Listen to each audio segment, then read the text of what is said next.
welcome to the channel, Frankly Guy. Thanks for coming along. Okay, so just got back off holiday. A few things I need to do. Number one is filtration clean, static filtration. I need to clean down the QT tank. Two fish whilst being in the QT tank, whilst being away, have not improved. In fact, they've deteriorated. I can only describe what looks like some sort of flesh-eating virus illness. Two of them are quite bad. The little hitsuri that's in there doesn't look too badly affected. So the two that were badly affected have been put to sleep, sadly, beyond any sort of salvation. Hitsuri still in there, it's on its own now. Took it out, it's had a PP bath. I've even PP treated the QT tank and all the filtration, sterilised it basically. Start from fresh. Some new biostart in the current static filter that's on there, the little 30 litre jobby pressure filter that I built. Barrels come for the moving bed for that, and I've already started putting together bits of video clippage for that on how to make it. Somebody asked me to please do a how it's made video. Can't remember who it was, so I do apologise. My memory is like a sieve. I forget what my wife looks like sometimes. There you go. So yeah, a few jobs to do. Another job to do is I've bought a Wi-Fi thermometer. I'm going to calibrate it, and I'm going to set it up, and I'm going to set it up on my filters. I already have one with a probe that I bought. Rose Coy did a video on it. The pH monitor, it comes with a good temperature gauge on it, a good temperature probe on it. It's actually very accurate to the temperature probe that I'm currently using in the main pond anyway. It's exactly like for like. There's no difference in the readings whatsoever. So tip top. And I'm hoping this one is going to be the same as well. This has arrived today from Amazon. It's currently charging. It is a rechargeable, built-in rechargeable battery, or you can use it on a plug with a bullet connector.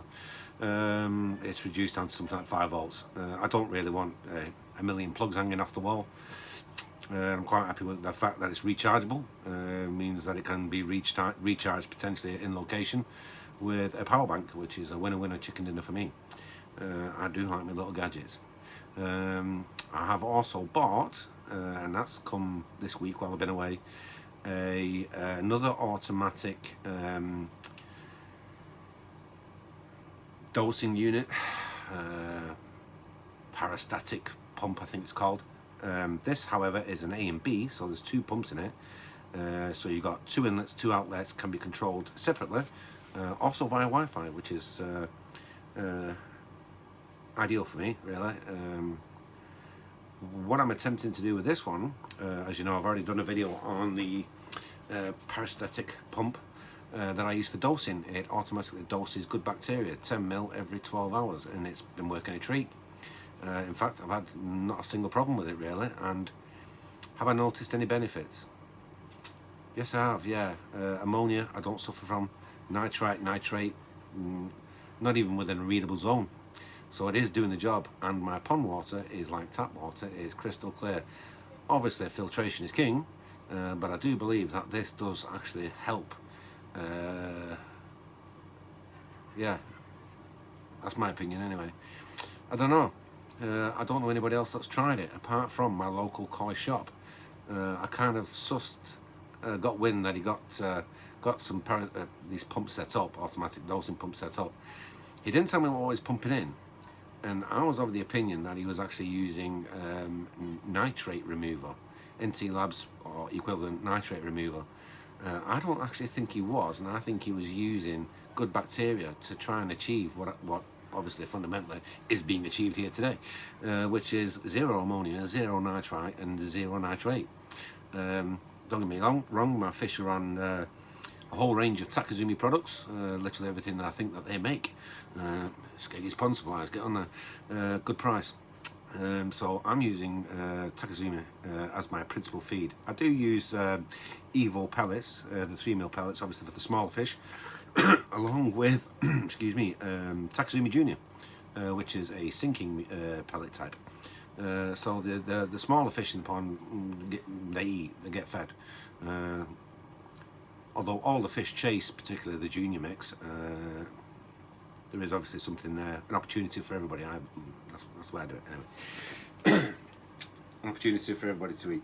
So I'm going to show you this first off, this Wi-Fi temperature reader, which is currently charging now, but I'll take it off charge and I'll show you. I've already got the app. You use the Tuya app, I believe it is, as I have a water level sensor of the same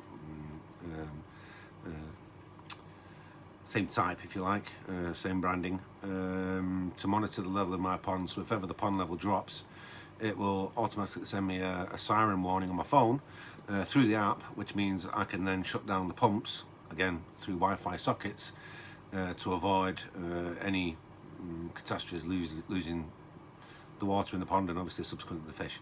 So that's the reason why I use it. I've had this from my old pond and I've cleaned it and transferred it over because it did actually save my arse a couple of times, especially when the temperature dropped and the pump kept on pumping but the water wasn't returning to the pond. It was pumping out of the pond through a breach in a flexible pond pipe. That on its own is now the sole reason why I will not use any flexible corrugated pipe. Don't care if NASA make it, I will not use it. It is garbage for that reason. Subsequently, obviously, solid pipes such as pressure pipe or standard UK waste pipe can fracture from frost and burst, but I think corrugated pipe is a sin product in my opinion, and I refuse to use it. Not for me, never again. The only flexible type of pipe I have on my pond is rubber boots. That is it. Again, they suffer their own fate and problems, but yeah, from circumstance and experience, I will not use a corrugated pipe. Anyway, so I'm going to show you this Wi-Fi temperature reader. I'll go grab it and we'll pick up from there. Okay, so here it is, the Wi-Fi temperature reader and transmitter. So I've taken the back off. That's just a little slide mechanism. It's also the mounting point for the unit. 2 screws there, supplied with 2 screws and 2 little roll plugs. Generally I do try and use the manufacturer's supplied fixings because they are countersunk, and these will obviously, I am anticipating, fit quite flush and quite well, which means when it's hung on the wall, replacing and mounting should be as smooth as that, we hope. It has QR codes on the back for Smart Life app or the Tuya Smart app, which is one I use for the aforementioned water level sensor. So USB charging point, the connection point for the temperature probe, and I presume somewhere you can actually plug it in, because it does come with a lead. I'm assuming it might be, I don't know, in there possibly, don't know. Anyways, so it was charging before, it did say fully charged, but I don't think it actually is. So we'll reconnect this charger and she'll kick into life. As you can tell, on the unit itself, it will actually give audible warnings for temperature parameters. So if you want it to notify at sort of freezing point to beep, it will do. It will also subsequently send an alarm through to your phone. So if you're really worried about high temperatures, low temperatures, for example, if you've got sturgeon, then this might be useful, or any other temperature sensitive fish. So in my little log cabin home office, I know from a temperature and humidity sensor in here, I have servers, so I need to keep the air at a relative humidity point and temperature to protect damaging the servers. and the temperature here currently is 21 degrees and the humidity is 52%. So temperature is just slightly off. I'm wondering if it's because my hands are hot, because I am very warm-blooded. Apparently it is capable to calibrate this unit as well through the app. So it probably does need calibrating, because the temperature difference, if I put it down, the temperature difference it's telling me in here from the wall, the unit mounted on the wall and on the desk, there's a temperature difference of 2.2. Now you can see it's jumped, so I'm wondering if that's sensing my body heat. So humidity is pretty much there, 52. So what we'll do is we'll plug in the probe and we'll see how that settles down. So humidity is almost bang on, 52.0 there now, and the other humidity reader is 52, so that's pretty much spot on. I'm hoping this won't need calibrating. Trying to calibrate another temperature probe, I should imagine it's quite a ball like. So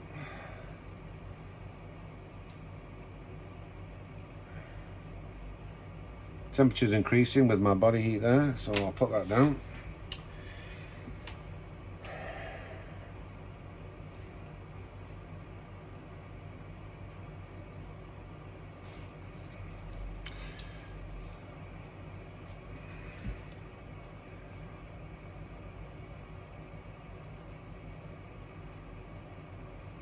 What I'll do is I'll give this a couple of minutes to settle down, and then I'll come right back to you. Right, so while that's calming down and the temperature's balancing out, so the main reason that's motivated me to buy this unit is the fact that my pond is not in sunshine at all. It gets a little bit in the summer. Probably 1/3 of the pond will get sunshine on the one of the long edges. Deliberately built it where it is, so it's not in sunshine, and I do not have a major issue with algae in the summer. It's also canopied over the top, so needless to say, come the winter months, it's going to be struggling to get sunlight, shall we say. With that, the temperature of my pond is going to drop quite rapidly in comparison to people who have got theirs south facing, east facing or west facing, because mine's north. It will struggle to keep heat or keep its temperature as we're moving into the winter months. So for me, knowing when the pond is approaching freezing will be advantageous, so I am alert to whether or not I'm going to suffer from any freezing pipe work, and I can ramp down or turn off the pumps to prevent cracking pipes, burst pipes. My pipe work to the pond is above ground, and it's gravity feed. The only risk is pipe work in the ground, although that is in 6 inches of concrete. There is a potential for burst pipe and not even knowing about it. It's the risk you take, I suppose, building a pond. But knowing when your pond is at risk and when the pipe work is at risk is, for me, a no-brainer and a great help, I suppose. You're you know, on your guard, and you're expecting potentially a burst pipe or a reason to shut down the pumps. So that's the motivation for buying this. Is it worth its weight? Is it worth the money? It cost me £23 off Amazon. 23 quid versus having to buy new fish because your pipes cracked and your pumps kept pumping water out your pond, and you basically drained your pond overnight. Yeah, it's worth that money, I think. Tub of Takazumi gold is, I don't know, 64 quid. Yeah, it's a no-brainer for me. It's a no-brainer. Rechargeable device as well. So it doesn't actually come with a plug. The plug's for the other unit that I'm going to actually do a video on, which is the 2-part or 2-step motor automatic dosing unit, which is actually used for plants. So the unit's settled down now, and the temperature is 24 Celsius, 50% humidity, relative humidity. I know from the unit in here the relative humidity is 52, and the temperature was 21. I will probably calibrate the unit, which, as I say, you can do from the app. I'm not quite sure how you calibrate the temperature or the relative humidity, but there we go. What I will do also is I'll set it aside next to the 2 temperature probes I've got on the pond and the filters currently, which is from the pH sensor. Are both reading the same, so I'll compare it to that and see what the difference is. But if I've got to manually input the temperature to calibrate it against the other 2, then easy enough. Anyway, so that's that, and I'll show you what it looks like. So it's a backlit unit, which is great. You can turn off the backlight function on the app. Tells you the light percentage, lux percentage that you get in there, and the date, time, etc. is actually set from the app. There is no manual setting on this unit whatsoever. It literally is plug, play once you've connected it to the app. Connects quite easily to my home Wi-Fi, no issues at all, first time connection. So job's a good one. So I'll go and mount this in the filter units, and come back to you in a few days, I suppose, and see how we've been getting on. What I'll do is I'll set temperature alerts for, say, 15 degrees and, I don't know, 18 degrees, and we'll see how well it performs picking up between that range. Other than that, there isn't much else to really say on the unit, really, I suppose. What I'll do is as I say, I'll fit that and see where we go.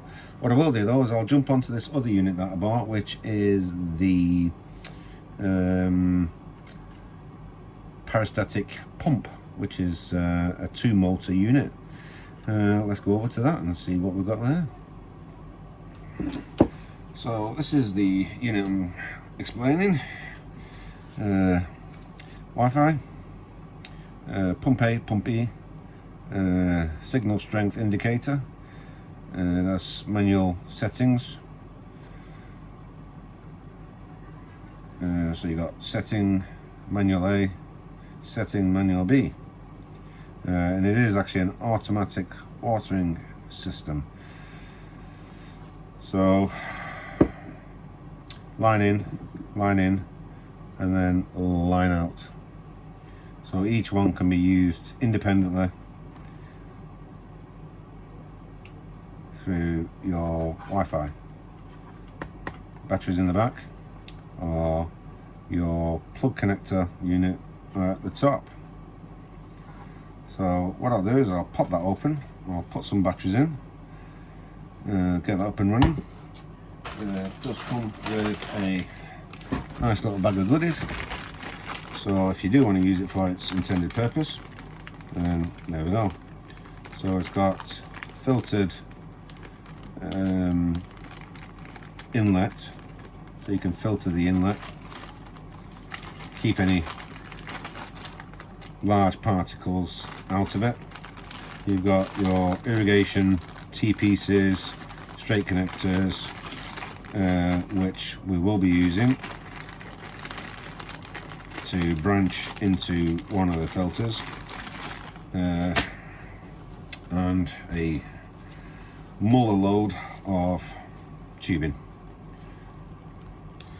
So why's Frankie bought this? Frankly has bought this so potentially while I'm away I can dose the pond with some treatments. Now this is a big step towards automating things even further. I have just been away and my daughter's been looking after the pond and done a sterling job. come back to healthy fish, crystal clear water.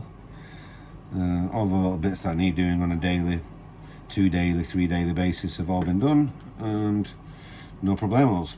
However, she's just got her own house, so the pond will be left to its own devices the majority of the time I'm away in the next trip. So I don't recommend anybody actually tries doing this. I suppose this is quite a dangerous step in a blind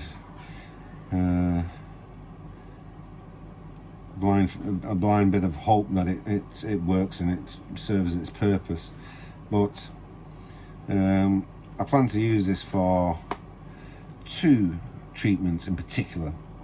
Fluke P, which is a ready mixed product. Unlike Fluke Solve, which is a powder and you've got to mix it to the size of your pond, volume of your pond. Fluke P is a ready mixed treatment, doesn't need, you generally guided to shake the bottle. And FMG, those 2 treatments I think are the most frequently used treatments in my pond. Obviously Fluke P goes without saying. We've all had a bastard of a year, I think, up and down the country.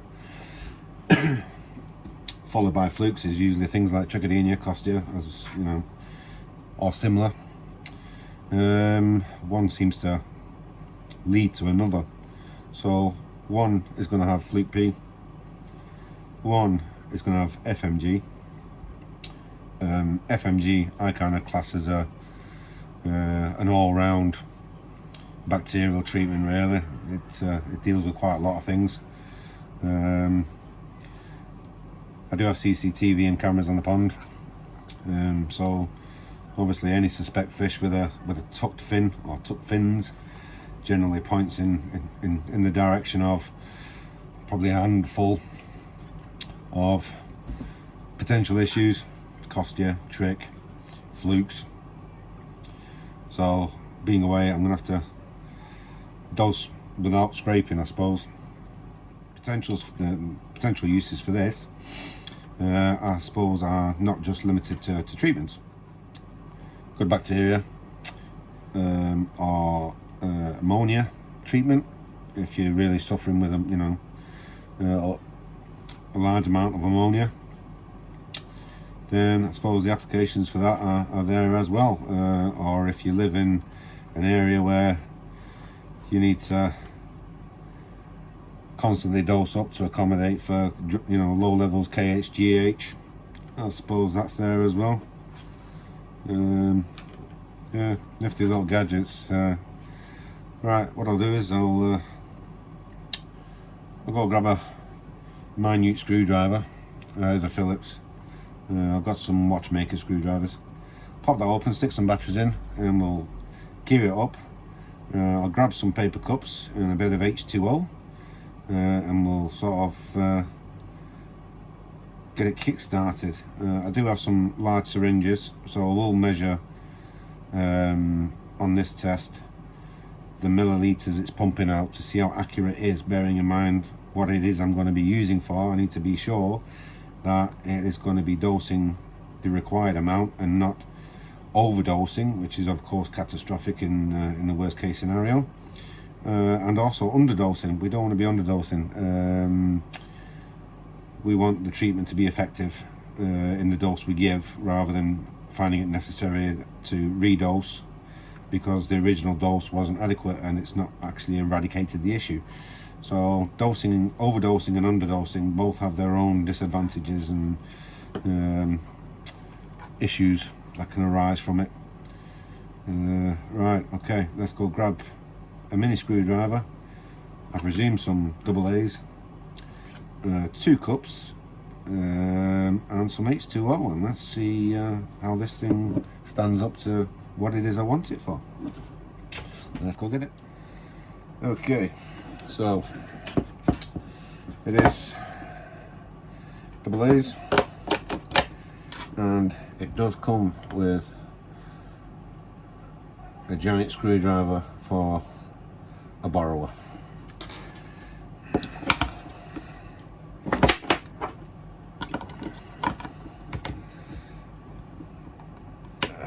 So the app this uses is also called Tuya.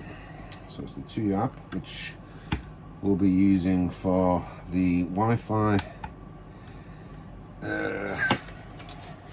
thermometer, the Wi-Fi temperature gauge. Now the screws that go in the back of this thing are literally microscopic, so I suggest you use a magnet in a bowl, or indeed a magnetic bowl, which is common for car mechanics to use. They just stick a magnet inside a bowl and everything should gravitate towards it, and zero lossages. Okay, as I'm recording with my phone, I'm going to have to use my trusty tablet to connect, and automatically devices to add. It is already picked up on the Wi-Fi. This device is online. Can't show you the password, obviously.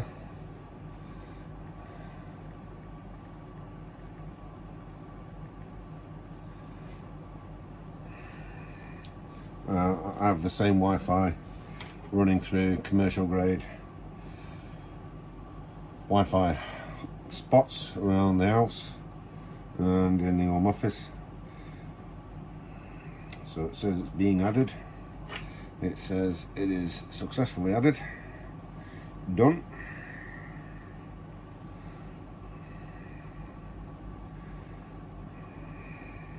And there we go. So it shows pump A, pump B. And straight away it comes up with timer settings, tells you the device is online. It's supposed to flash a signal, I think, when the signal is low. As this will be out in the garden, the Wi-Fi in the kitchen is literally on the other side of a block wall, brick wall, so there shouldn't be any issues.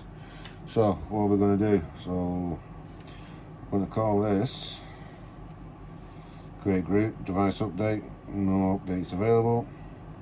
Alright, so what we want to do is I want to go back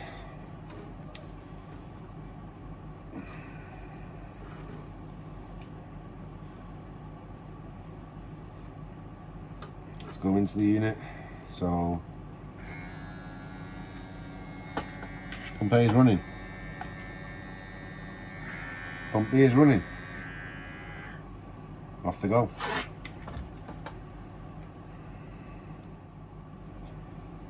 Setting up the unit won't be by milligrams, it will be by time. So you need to determine how long it takes to pump X amount of liquid. So what we're going to do is we're going to measure out inside my handy little FMG measuring jug how long it would take to move that water. So what we'll do first is, with the lengths of tube I've cut first,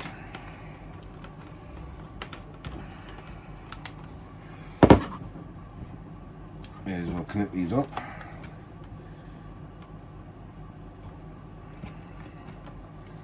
And by measuring how long it takes to pump X amount of liquid, we should then be able to calibrate or dose a FMG and Fluke P dosage for my pond at 7,500 litres. So what we will do first is we'll transfer the water into an unmarked jug.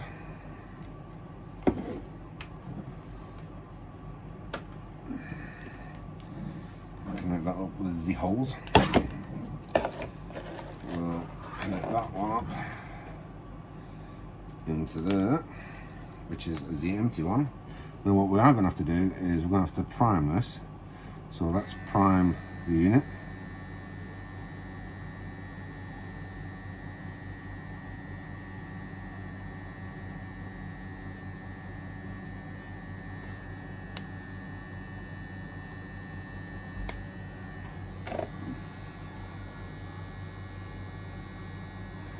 suppose it would help if we're priming the right one.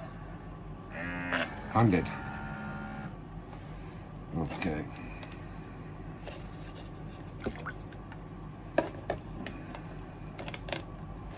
So we're going to go into the settings for B.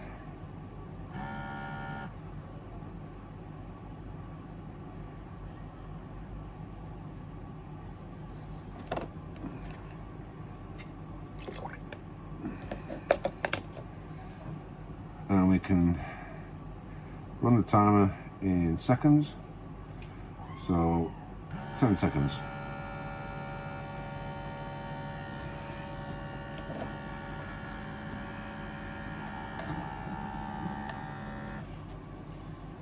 So that's just shy. So I reckon if we go for 13 seconds, that should not be a million miles off.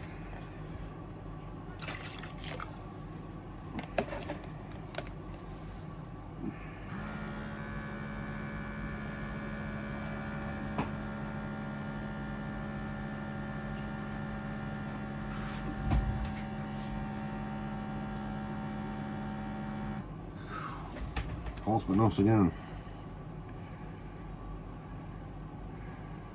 15 seconds. Let's try it again. So what we're doing is we're aiming for the 190 mark, which is, as it says, an FMG dose for my pond, already measured and marked. 15 seconds.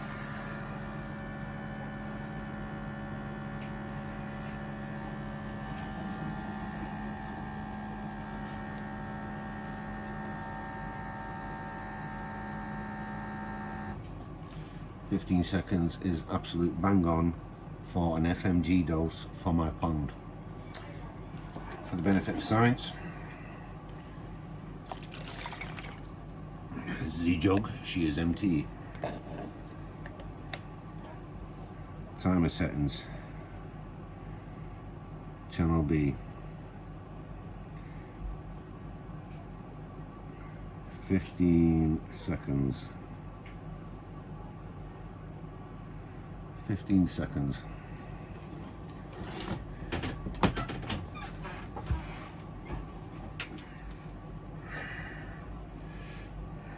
So 15 seconds is the time required to move 180 mils of liquid from the stock pot to the measured pot, and we'll test that now.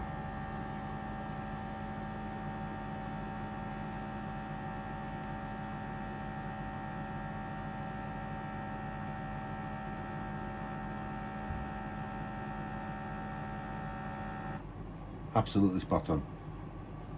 So we know quite comfortably after 2 tests and calibrating this to move, or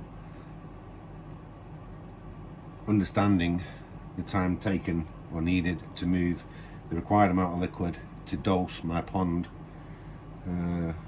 we seem to have smashed that. Right, okay, done.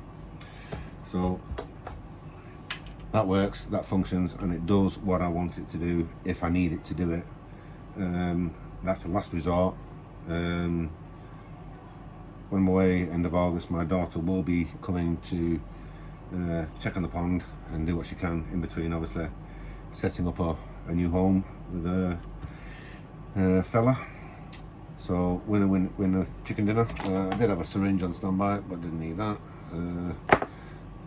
I left this jug for my daughter with a brand new bottle of FMG, just in case I needed her to dose if the fish was showing any signs of clamp fins, distress, topping, jumping, etc. Typically, in my opinion, it's one of 4 reasons at most. FMG and fluke P are generally the things you're going to go for to treat it, apart from other things. They generally are the first 2 that I go to for treating the most common of parasites and bacteria issues, shall we say. So on that note, that is a winner. The temperature gauge yeah, they both settled down to near enough the same numbers now, because I had my big hands on it before, which are radioactive hot on a winter's day. So this I will set up on a permanent basis, probably tomorrow. It's calibrated, it functions, it does well, and I understand how that works now, as designed. And I'll quickly go and fit this, give it a day or so to run, and then we'll pick up how it's been doing and how it's been reporting those temperature parameters in the week. The next video that I'm doing, which will hopefully be tomorrow, will be a video, as I say, on this 30 litre moving bed, which I've been requested to do a video on, which is not much different from the pressure barrel filter that I built for the QT tank, but this will be slightly different as it will have an airline in. As I say, I've started to do some bits and bats on how it's assembled, some photographs and such like, and we'll hopefully put that together. Anyway, as I say, that's been my little how-to or review video, if you like, on this little 2-year Wi-Fi temperature and humidity sensor. Funny, it's reading more light now than it was during daylight hours. It's actually started to go dark. And also on this little gadget, which is the Wi-Fi automatic plant waterer, which I've been using a single pumped version for my good bacteria. So if you wanted to dose 2 easy pods possibly on 2 different pond systems, i.e. QT, quarantine, or a main pond, or 2 main ponds even, you could, I suppose, do it from 1 unit, which are 2 separate motors, so there's no cross-contamination potential. Really good little gadget, does what you ask of it and does what it's intended to do, and we'll also keep a track on how long the batteries last on these 2 units. This one currently is still charging. I presume it's been sat in an Amazon warehouse for the last 5 months. The battery is quite a small battery, so I'm not anticipating it's going to last years and years. I should imagine the lifespan of it would be about 3 months, quarter of the one season anyway, quarter of the year. If that's the case, then fair enough, it's not too bad. I presume you could actually get a solar panel unit with a USB plug connection to keep that constantly charged if you're fortunate enough to have a back garden facing the glorious sunshine. Even in the winter months, I presume that would keep it going. So there is that option, I suppose. Not for me, unfortunately. As I say, I'm north facing in the back, so it is what it is. I'll get this fitted now and see how it goes. Many thanks for watching the video.